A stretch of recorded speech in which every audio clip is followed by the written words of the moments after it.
So I've got a title for this message, and it is the truth shall set you free. The truth shall set you free, right? So are you in bondage or are you free? And I feel like most of us sitting here, maybe we say, I'm free. I'm free indeed, right? The Son has set me free and I'm free indeed. But there's a thin veil of true freedom and thinking you're free. Because the only way you can be free, right, is if the truth sets you free. Okay? So we must fight for this truth because it's not just as simple as praying a prayer. We must fight for this truth, right? And we must know the truth. Because that's what the Word says. We declare in our hearts, right, that truth has set me free. Well, do you know the Word? The truth. Because the Word is the truth. If you know the truth, it shall set you free. It's not just hearing truth. You need to know the truth in order for you to be free. A. Tozer, he makes this statement. He says, some imagine that Christianity is a playground. They are wrong. It's not a playground, it's a battleground. So we have to understand that knowing truth will be war. It happens on the battleground. We don't step into church, pray a prayer, get hands laid on us, and then we step out and it's just roses. And easy and amazing. It's not like that. You're going to get a reality check because there's a declaration from Jesus, a prophetic word that He releases over His bride and over His disciples and over His church. And He says, blessed are the persecuted. So you will not have a fun time being a Christian. But it is in the midst of that. I'm talking about fun in the sense of a worldly way. Because man, we have fun in the Spirit. Man, we can have joy in the Spirit. Man, we can be, we can have peace in the Spirit and know who we are in the Spirit, in Christ. And it's amazing and it's, in a sense, easy. Our flesh doesn't like it. Our old mindsets that we so easily get entangled with don't like it. So it's a battleground for us to know the truth. We were not created to play. We were created to have dominion. If you think about it, it's not dominate. We weren't created to dominate things. We were created to have dominion, to live in harmony with what God created, and through that, fill the earth with His glory, becoming something that He died for. Right? We have to live in a way that releases love and mercy and grace because that's who He is. So we fight differently, but it is a battleground. That's why we have armor. And we have armor on the front. We have a breastplate, we have a helmet, we have a belt that keeps everything together, right? We have a shield and a sword. It means we're on the attack. We don't, go backwards. We're not on the defensive. We're on the attack. But it looks differently. It doesn't look the way you think. It's not walking around rebuking things. It's getting in your closet, getting alone with Jesus, knowing the truth, because that's what's going to set you free. And freedom, or the lack of freedom in our lives, is the only thing that keeps us from the promise.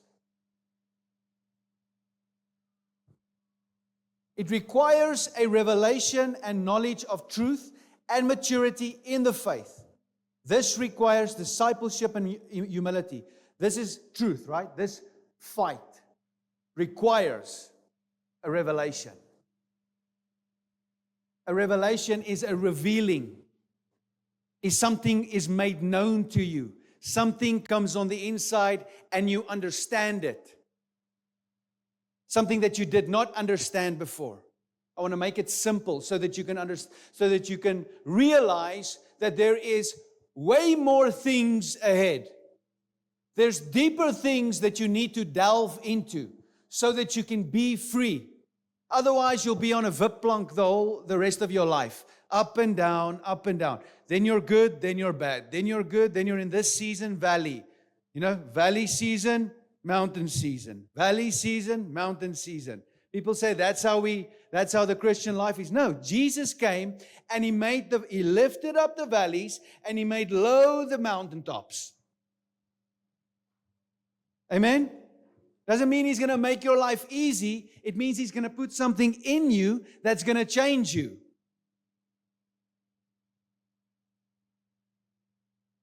So we should be awake. We should be prayerful in this hour.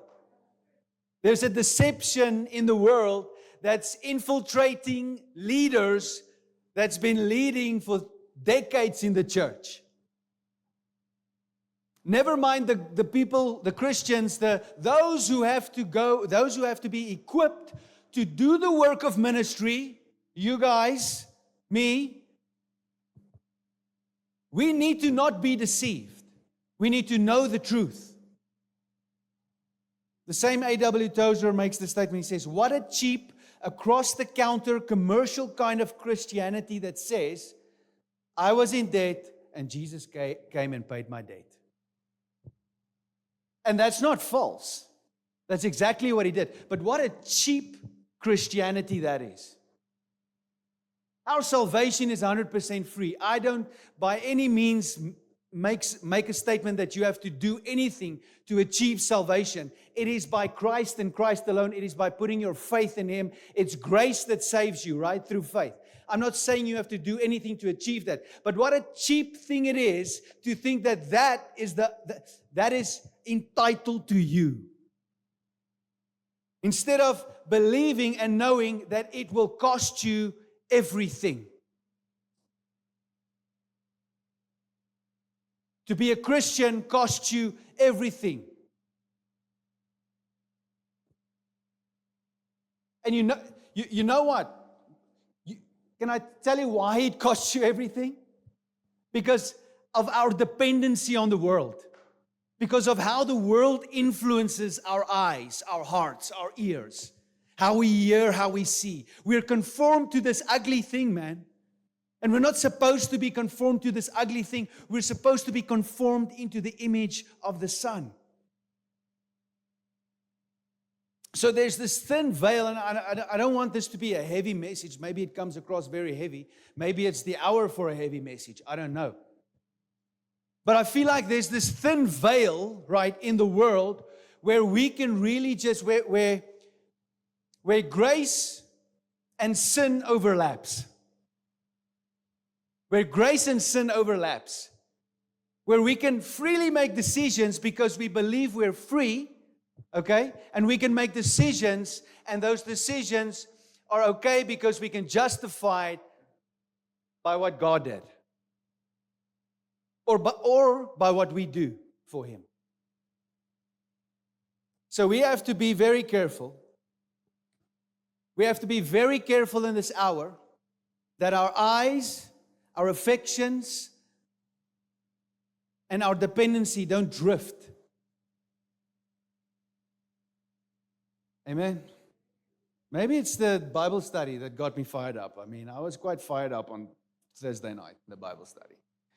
But you can open your Bibles to Galatians. Galatians chapter 3, we're going to start from 26. And then we're going to go through the whole chapter 4.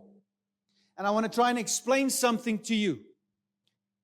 Because it's the hour that we have to understand and know that there are certain things that we have to do so that we can be free. Because if you're not going to be free, let me tell you, if you're not free, you're in bondage. And that means you've put yourself under something that has removed, most probably, eternal life from your destiny. Because this is the hour we're living in.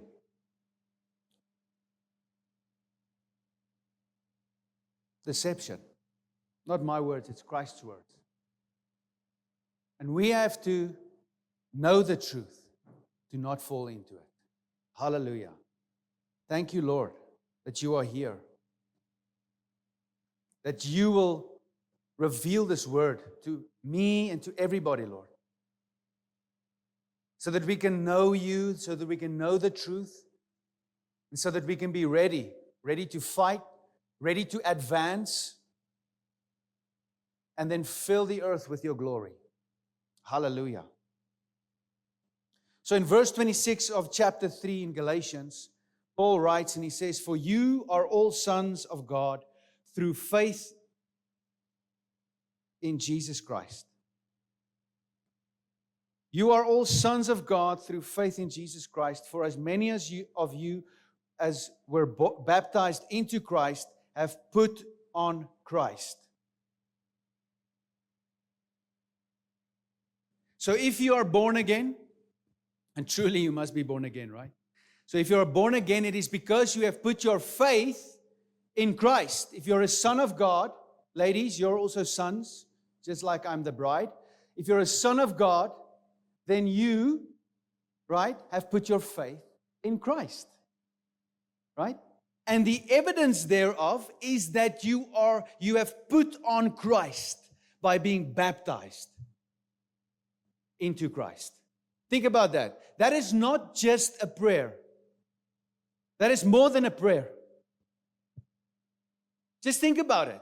It is baptized, meaning you have died to yourself. Meaning you have laid your old life, your old ways. This is what it means. It's not just going and dipping yourself in the water and checking a box. It's really believing that, like Hebrews 11 says, that the things that are not seen have created the things that are seen. There is a realm outside of this realm that we cannot see, that is dictating what happens. And it is our faith and our decisions and our motivations that makes things happen in the natural. Right? We have been given this authority. So understand that. So when we are baptized, something happens in that realm. Then your old man has to die there. You need to believe it. You need to see it because it's truth. And when it's truth, what happens is now that's the evidence. Because you've put on Christ, you become one with Him, okay? You are now joined with Christ. It's His desire that when you do that, and when you put your faith in Him, that you are a son. And and that's the evidence, is you look like Him. You've put Him on. If there's no evidence, it means nothing if you went into that water. If there's no evidence, it means nothing if you declare that you've put your faith in Him.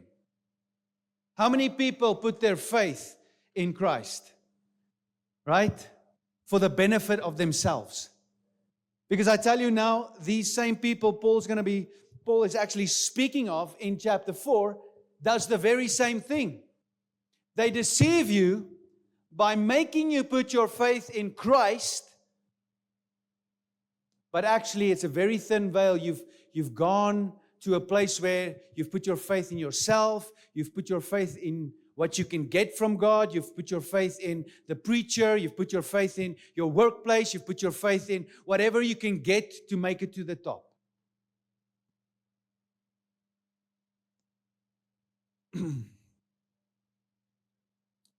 There is neither Jew nor Greek.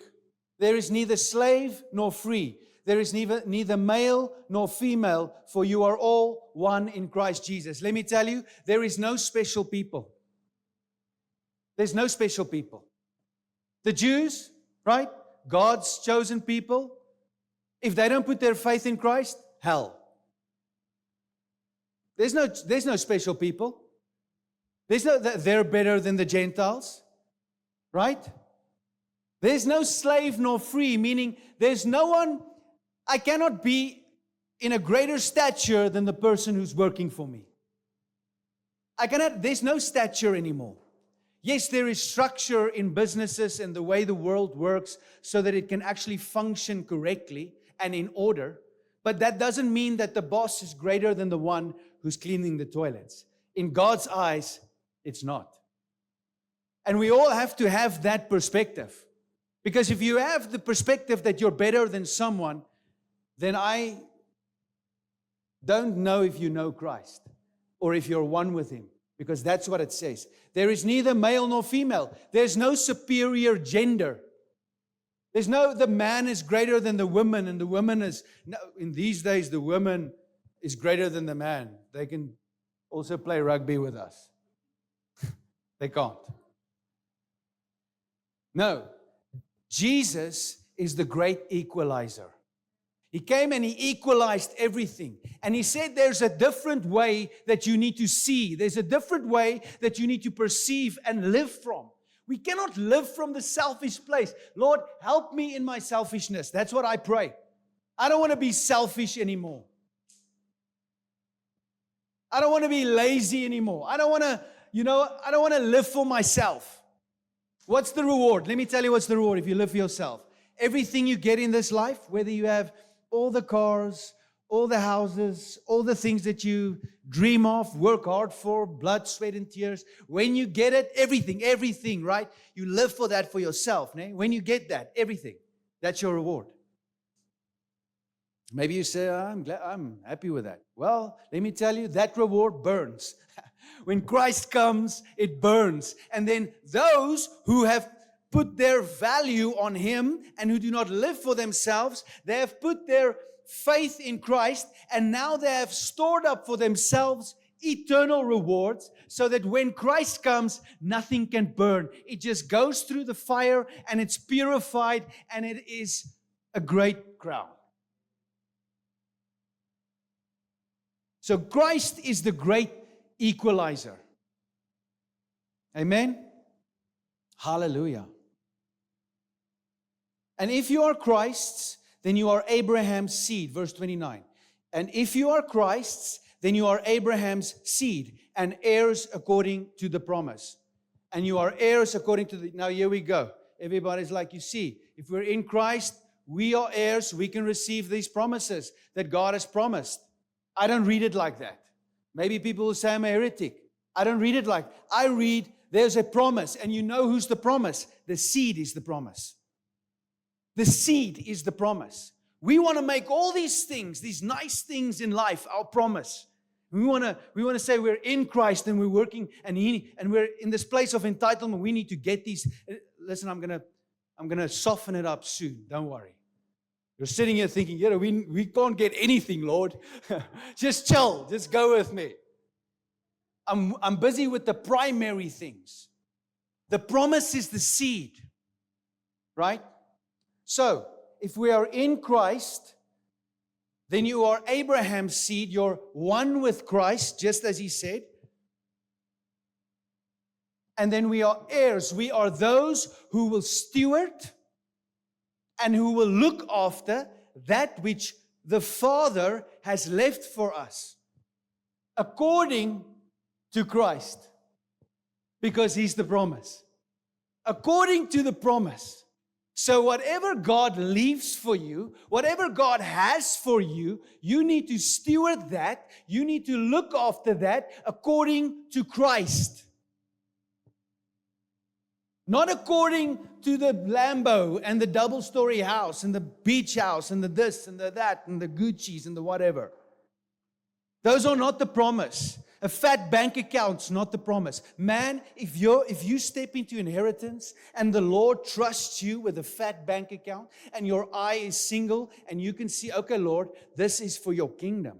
Man, I can take these talents that you've given me and I can put them in good soil and I can multiply and I can look more like you and I steward and I look off. Man, that is according to the promise. Amen? Hallelujah. You see, we want to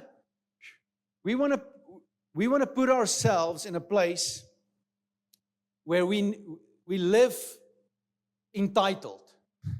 We put ourselves in a position where actually the only reason, if you go sit in a corner and really meditate on it, the only reason you're a Christian is because of what God can do for you. And it's so wrong, man. I'm not saying God's going to not do anything for you. He answers prayers. He is the blesser, right? He's a faithful, amazing God, and we're going to get to that. But what I'm saying is that there's people in dungeons, beaten half to death for the gospel, and they're more happy than all of us in this place. And that's truth, man. People have written books about that. And there is no joy like that. There's no joy. When something drastic happens, man, we can get so weighed down, right? It's because we're mixing grace and self-righteousness. We're living in this double-minded reality.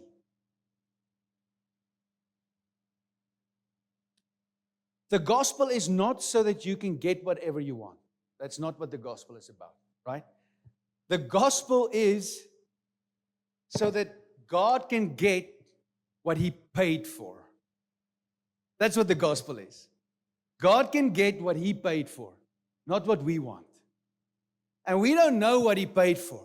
That's why we are in this rat race of a life, running around like headless chickens, trying to get to the next level, to the next level. It's time to just kick back, take a little fire stick, make yourself a fire with no blitz and lighters, right? Gather the wood yourself, walk barefoot on the grass, look at the sunrises, really see God in what He created, not what we created.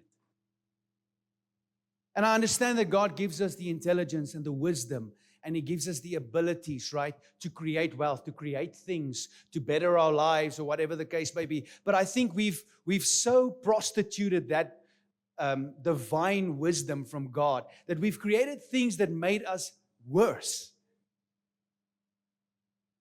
Right? We've become more lazy. You can't even cook your own food anymore. It's crazy. Hallelujah.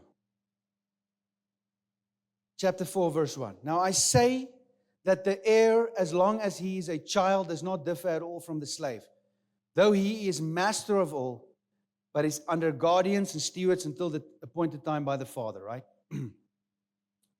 Even so, when we were children, we were in bondage under the elements of this world.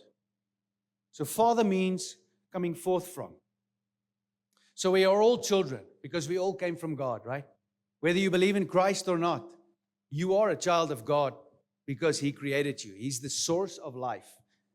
So that's what I feel Paul is saying here. He's saying, whether you're a Jew, right, as a son in the house, he's talking in that perspective, or whether you're a slave, it makes no difference. Because a true son is only a son when that appointed time has come. In the Jewish culture, there's a certain time when you are prepared to receive the inheritance. You cannot just get it. There's a certain time, and this is what Paul is saying. He's saying that everybody declares they're sons. Everybody declares that they are children of God in whatever form, whether you're a Jew because you are a seed of Abraham, right? Or whether you are a Gentile saying, I came forth from God because He's the Father. There's this being in heaven who created everything, right? And at the Big Bang, the molecules, He did that. And you can be very, enlightened, if I can put it that way, and justify the fact that God created you, which is true. But there is an appointed time, man, that came, that truly reveals the sons of God, that sets you apart. There's this veil that was torn, right? And the veil was torn so that sons can be revealed. Daughters can be revealed. I'll start using daughters. Maybe, I see there's a lot of ladies looking at me weird. So that we can be revealed. But when the fullness of time had come, boom, God did what? He sent forth His Son, born of a woman, born under the law, to redeem those who were under the law, that we might receive the adoption as sons. And because, okay, but let me just, before I go on, there is a time even if you think before this dispensation, this revelation that we live in, this dispensation of grace, right? This time after Christ died. Whether you live in this age or the one before, which is the Old Testament. Let me make it easy. Whether you live in the New Testament or you live in the Old Testament, it doesn't matter if Christ has not come.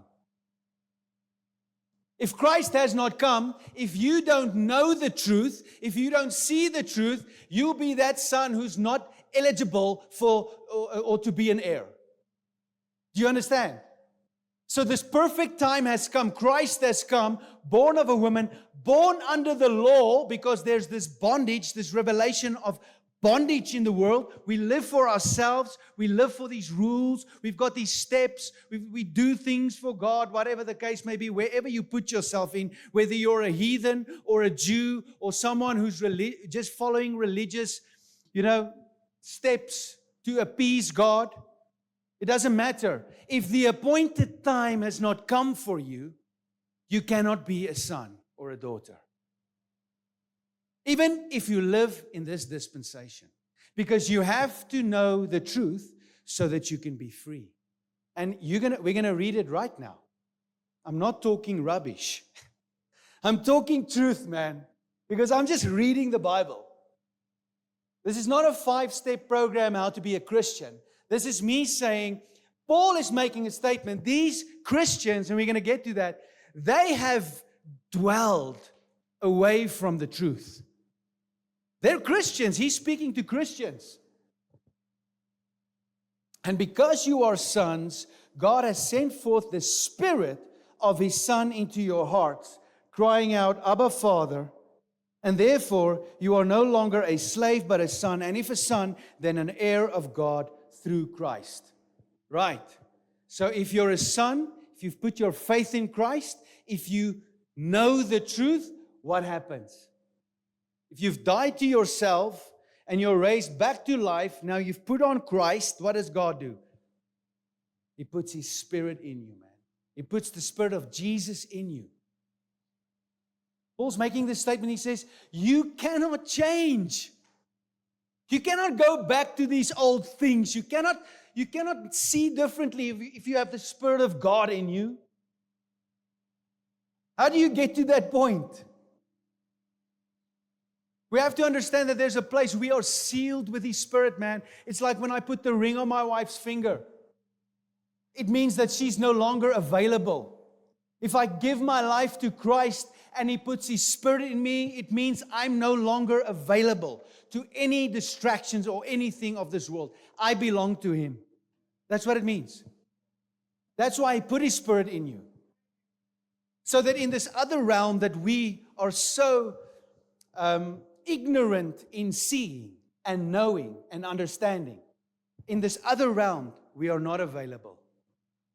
So the enemy must come into this realm and he needs to woo us, distract us, and let us dwell away from that very truth. And then that's where you dwell and get shipwrecked in your faith. Amen? Hallelujah. And the thing is, I've said this before, Jews or Muslims, they cannot cry out, Abba, Father.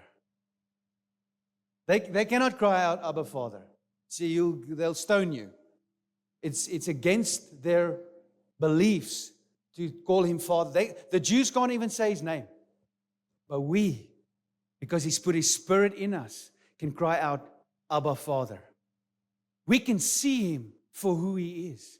We can see Him for who He is. People, you don't understand that if you don't grasp this, if you cannot say that I have put away my old life and I've now put on Christ so that He can put His Spirit in me, you cannot see Him the way He is. He should be seen.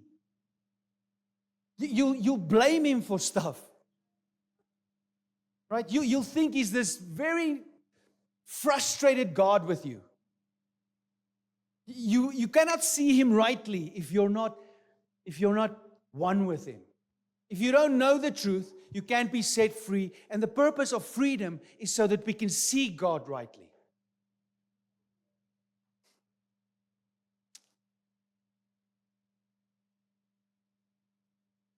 But then indeed, when you did not know God, you served those which by nature are not gods.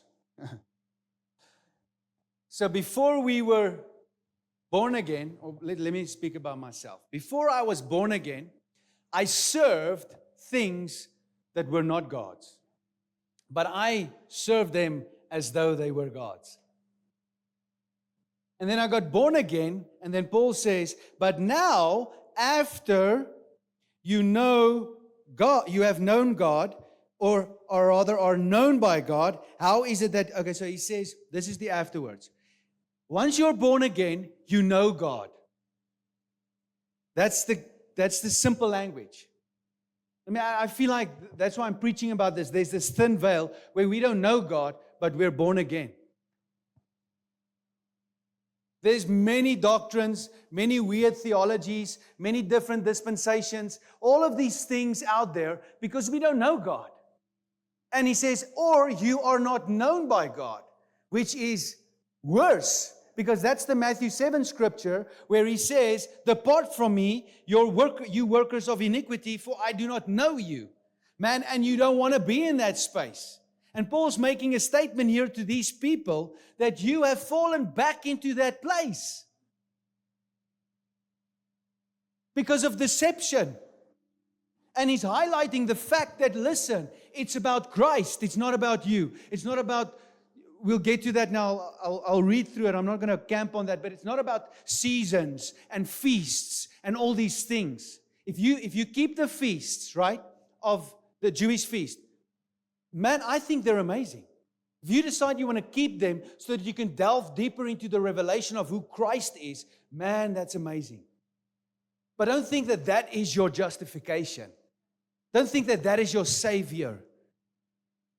Don't think that you have to do that in order to be okay with God.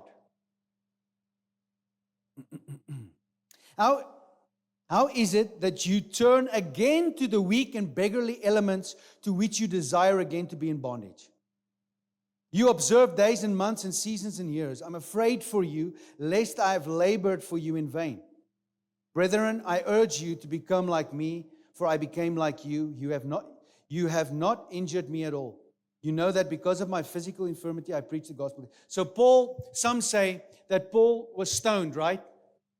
Some say that he was stoned, and then he was stoned and he died, and then his disciples raised him back to life in Acts, in the book of Acts.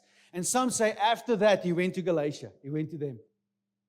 That's why he says I was physically infirm. I had a physical infirmity. That's some of the theologians.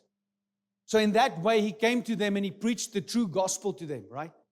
And they received it in such a zealous way that he says, if you read on, you would have plucked your own eyes out and given them to me. There's such a zeal in them for the gospel, right? For this truth. They grabbed a hold of it. Paul's saying, must I labor for you again like I labored for you before? You know, he had this burden. He wanted to give birth to something. What did he want to give birth to? We'll get to that. But that happened. They received Christ. They were formed in Christ. That's what he's saying. That's what he gave birth to. That you might be formed in Christ. And that now you shipwreck that. Now you completely are deceived by these people who come in and say that you need to jump through these hoops. You need to do this. You need to do that. You need to whatever, you know. And the answer is Christ. And the answer is to know the truth. And my trial, which was in my flesh, you did not despise or reject, but you received me as an angel of God, a messenger, even as Christ. What then was the blessing you enjoyed? What then was the blessing you enjoyed? What was the blessing that they received? That all of them get new houses and all these things? No. The blessing they received was freedom in Christ, being one with Christ, being formed in Christ.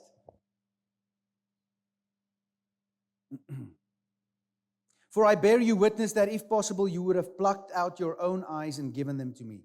I have therefore become your enemy because I tell you the truth. You know, we can be so offended, we can be so distracted and deceived that we can think those people who love us are our enemy. That we can believe that those who are for us are our enemy. We see this. We're in this thing, me and Julene, with amazing people who struggle, who's in this sort of fight with people who, you know, who they love. You can be offended with your preacher when he gives you the truth. Right? You can be offended with those who hold you accountable because they give you the truth. He says, you're making me your enemy. And I was the one who labored to bring you to salvation.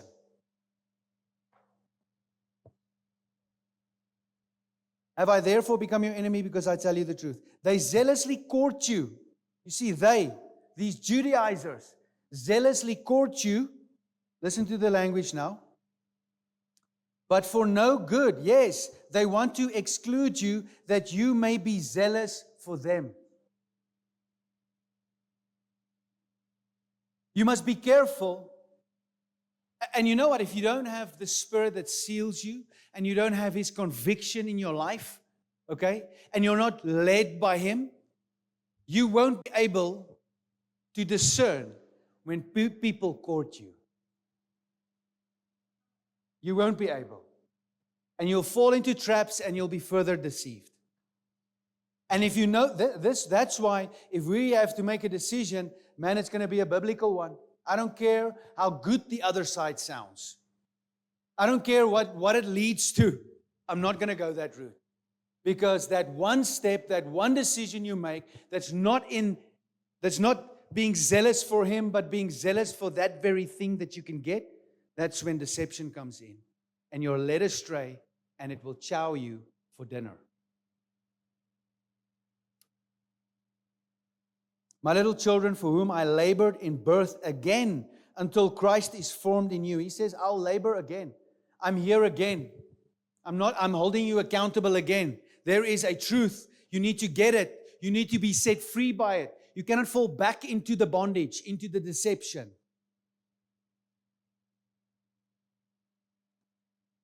I labor in birth again until Christ is formed in you. I would like to be present with you now and to change my tone, for I have doubts about you. Tell me, verse 21. Okay, let's go. This is where I want to get at the meaty part, right? The thin veil of two covenants. This is what Romans 7 is about.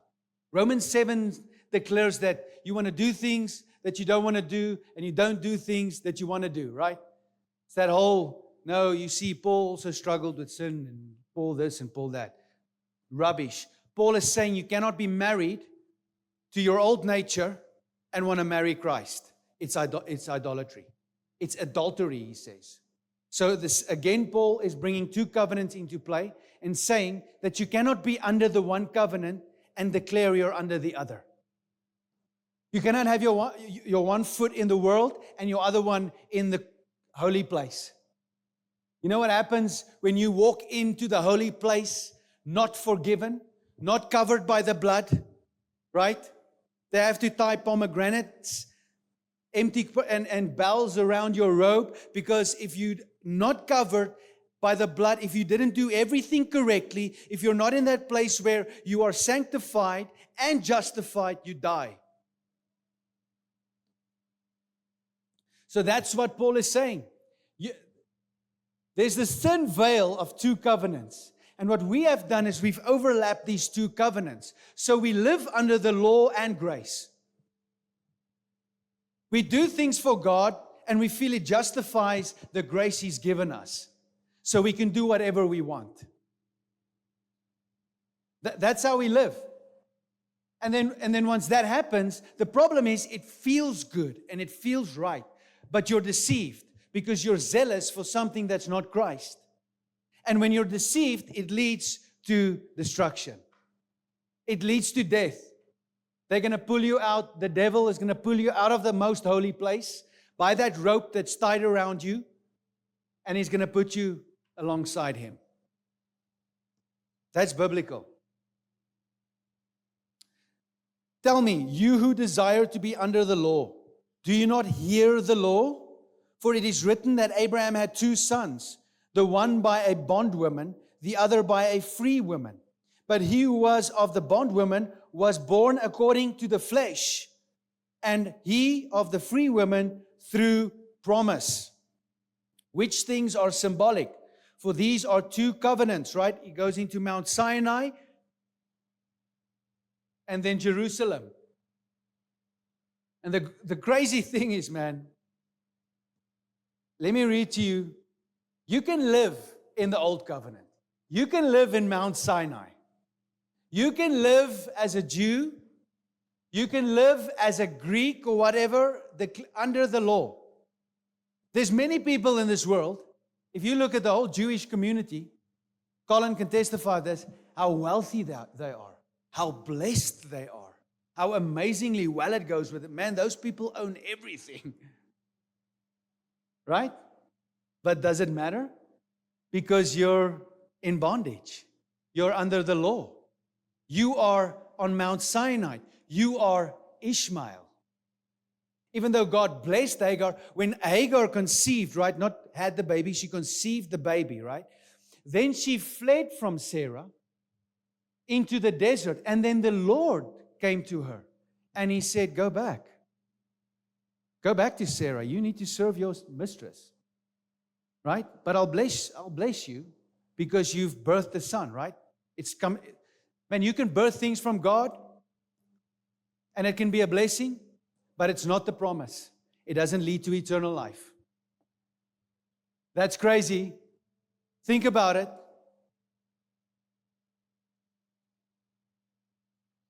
We get so distracted by the things in this world, right? That we think that's the promise. But it's just something that's birthed from our own flesh. And it's bondage. If you think, I really thought about Abraham, Isaac, or Sarah, and then Hagar and Ishmael. And there's a place where even Abraham, he believed God. It says in Genesis 15, he believed God and it was accounted to him as righteousness. Right? And we have this foundation of that faith. That's what we base our foundation, our faith foundation upon, is that revelation that if you have faith, you are justified. Not by your works, right? That's the gospel, a part of the gospel. But Abraham doubted God after that. Sarah doubted God because they had Ishmael. I mean, I did a little small study and I found out that Noah was still alive when Abraham was born. I think it's like 11 generations. Because Noah was like 700 years old or whatever. Right? And Abraham's grandfather, his great-great-great-great-great-great-great-great-great-great-grandfather, they were all still alive when he was born. They all had many children. I don't know if the Bible doesn't say that, but it says that this guy had Abraham's grandfather at the age of 70, and then he lived another 600 years or 400 years, and then he had many more sons and daughters. So I'm like, Abraham cannot really doubt that much that he can have children, because there's a whole line of people who's still alive who sort of gave birth to children sort of in that age. You understand what I'm saying? So it's not unheard of. But the word of the Lord was, Sarah was barren. That's why they couldn't have the baby. And God said, I'm going to give you a promised son through Sarah. And that's where the doubt comes in. So we can be born again because we can receive this promise from the Father, this word of promise from the Father, right? But we can live in doubt every day of our lives, not believing that His word is going to come to pass. And then we can create from our own flesh, our own selfish ambitions, Ishmaels, continually, and trying to justify the fact that we're blessed and we have the promise. You understand? It's living in this deception of the two covenants overlapping. And you know, we make God a God who only blesses us. He's not going to bless anybody who's against him, right? He's not going to bless them. But the Bible says he blesses them. He makes it rain upon the righteous and the unrighteous, right? God is so merciful. Listen to this, Exodus 34.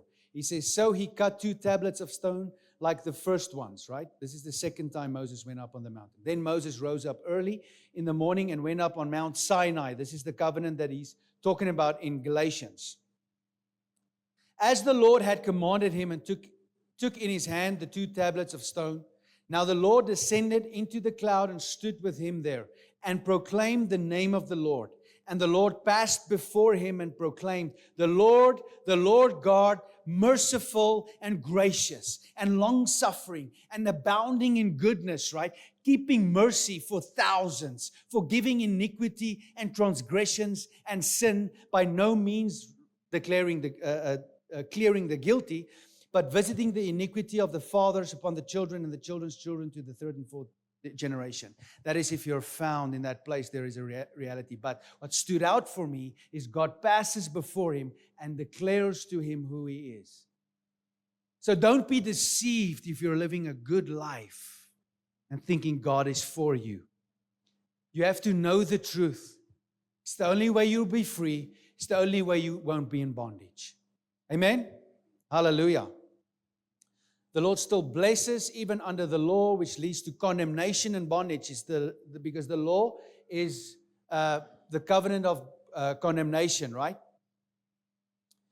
We are deceived and do not count the cost of the consequences. If we live in a place where blessing dictates whether we are loved by God or known by God, we are deceived. And it will lead us to ultimately be destroyed. It's a strong statement, but I believe it to be true. That is why I believe the veil is thin when they overlap. They are not supposed to. We must divorce the one in order to marry the other. God's promise was not just any son. It was a son by Sarah. Hagar, when she conceived, ran away, as I explained, but the Lord told her to go back, right? Now, we must understand that blessing is not the reward, but rather the Lord himself, and therefore we must be patient and endure. We must fight in this world for the promise, which is the seed. He is the seed. He is the new covenant, because he said, this is the cup of the new covenant, my blood, right? He is the new covenant. You see our natural position. You see, it's not our natural position that makes us free. It's the free woman. It's the new covenant. It's knowing the truth, and the truth shall set you free. Jesus will make you free. Hallelujah.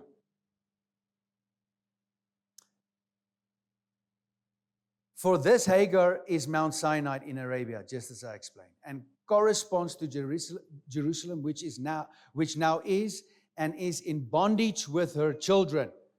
But the Jerusalem above is free, which is the mother of us all. For it is written, rejoice, O barren, you who do not bear, break forth and shout, you who are not in labor, for the desolate has many more children than she who has a husband.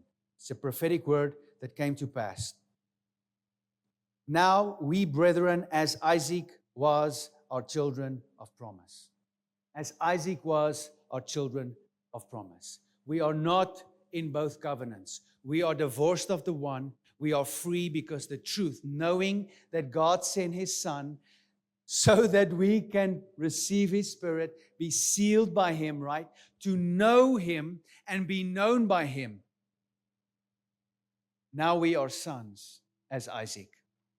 Sons of the promise, right? But as he who was born according to the flesh then persecuted him who was born according to the Spirit, even so it is now. That's true. You're a little bit flaky for the Lord, people are going to persecute you. Nevertheless, what does the scripture say? Cast out the bondwoman and her son. For the son of the bondwoman shall not be heir with the son of the free woman. So then, brethren, we are not children of the bondwoman, but of the free woman. Hallelujah. I'll close with that. We cast out the bondwoman. We cast out our works selfishly. There is a manifestation of faith. We can put something on. We don't have to get the band up. We can just put something on. There is a manifestation of faith, which is living a righteous life, pursuing righteousness, pursuing holiness, Paul writes in his epistles. There is an expression of faith, but there is an understanding and a knowledge that makes you free. And when you're free, you're not under bondage. You're not under a law. You're not bound by your own works. You're not bound by your own selfish ambitions. You're not bound by the things of this world. You're free.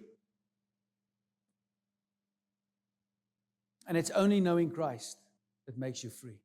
It's only being one with Him that makes you free. This morning, I want to invite you to make a decision. And it's up to you, man, and I want it to be sincere. Because just pressure or whatever, it needs to be sincere. It needs to be a declaration from your heart. If you have not